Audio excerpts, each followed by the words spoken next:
ஒரு குட்டி கதை. ஒரு ஊர்ல பார்த்தீங்கன்னா, ஒரு விவசாயி வந்து சாவர நிலைமையில இருந்தாரு. சாவர நிலைமையில பெட்ல படுத்திருக்காரு. அவருக்கு வந்து 3 பசங்க இருக்காங்க.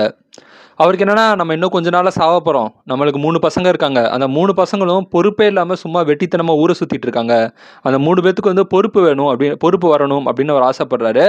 ஆ சாவறதுக்கு முன்னாடி என்ன பண்றாங்கன்னா, அந்த 3 பசங்கள கூப்பிட்டி, இந்த மாரி என்கிட்ட வந்து ஒரு 3 நிலம் இருக்கு. அந்த 3 நிலத்தையும் நான் 3 பேருக்கு வந்து எழுதி வச்சுடுறேன். நீங்க வந்து 3 பேரும் வந்து அந்த 3 நிலத்த வச்சு பொழச்சுக்கோங்க. ஆனா அந்த 3 நிலத்துல பார்த்தீங்கன்னா, ஏதோ ஒரு நிலத்துக்கு அடியில வந்து 1 அடி ஆழத்துல வந்து ஒரு புதையல் இருக்கு. ஒரு தங்க புதையல் இருக்கு. அது வேணா முடிஞ்சா உங்களால நீங்க தோண்டி எடுத்துக்கோங்க அப்படின்னு சொல்லிட்டு, அவங்க 3 பேர்ட்ட சொல்லிட்டு 3 பசங்கட்ட சொல்லிட்டு அவங்க விவசாயி வந்து இறந்து போயிடுறாரு.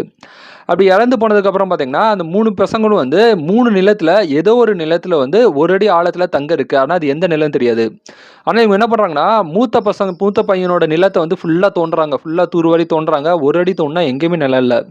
ஒருவேள 2 அடியில இருக்குமோன்னு சொல்லி, சரின்னு சொல்லி 2 அடியிலயும் தோண்டி பார்க்குறாங்க. 2 அடியிலயும் வந்து நிலமே தங்கமும் இல்ல, புதையலும் இல்ல. ஃபர்ஸ்ட் பையனோட நிலத்துல இல்ல. சரின்னு சொல்லி 2வது பையனோட நிலத்துக்கு போறாங்க. 2வது பையனோட நிலத்த வந்து ஃபுல்லா தோண்டி பார்க்குறாங்க. அங்கேயும் பார்த்தீங்கன்னா, 1 அடி, 2 அடி தோண்டுறாங்க. ஃபுல்லா எங்கேயுமே புதையலும் இல்ல, தங்கமும் இல்ல. சரி, ஓகே, 3வது பையனோட நிலத்த பார்ப்போம்ன்னு சொல்லிட்டு 3வது பையனோட நிலத்தையும் வந்து ஃபுல்லா வந்து தோண்டி பார்க்குறாங்க. 1 அடி, 2 அடி தோண்டுறாங்க. எங்கேயுமே புதையலும் இல்ல. எதுவுமே இல்ல. தங்க புதையல் எதுவுமே இல்ல. அப்பா வந்து இதுல தங்க புதையல் இருக்குன்னு சொன்னாரா? ஏன் அப்படி சொன்னாரு உங்களுக்கு தெரியல. ஆனால் இவங்களுக்கு என்னன்னா 3 பேரோட நிலத்தையும் வந்து 2 அடி வந்து தோண்டியாச்சு. தோண்டுனது வந்து வேஸ்ட் ஆகக்கூடாது. நம்ம என்ன பண்ணலாம்னா, அந்த தோண்டுனது வந்து எதுவுமே வேஸ்ட் ஆக வேண்டாம். அதனால நம்ம தோண்ட நிலம் பூரா தோண்டியிருக்கோம் இல்லையா? தோண்டின இடத்துல எல்லாத்தையும் நம்ம வந்து விதைய போடுவோம்.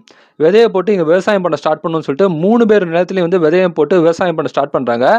விவசாயம் போட்டு பார்த்தீங்கன்னா, ப்ராப்பரான முறையில நீர் பாய்ச்சி அதெல்லாம் பக்காவா வந்து ரெடி பண்றாங்க.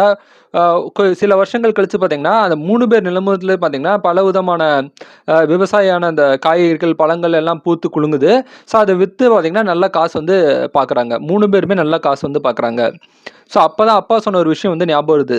அப்பா சொன்ன புதையல்ங்கிறது இதுதான். உங்களுக்கு இருக்கக்கூடிய நிலத்த வந்து நீங்க உழைச்சு, அதுல சம்பாதிச்சு, அதுல புதையல தேடுங்க அப்படிங்கிற ஒரு விஷயத்த தான் அவங்க அப்பா இன்டைரக்ட்டா வந்து சொல்லியிருக்காரு. புதையல்ங்கிறது உழைப்பு தான் புதையல். நன்றி.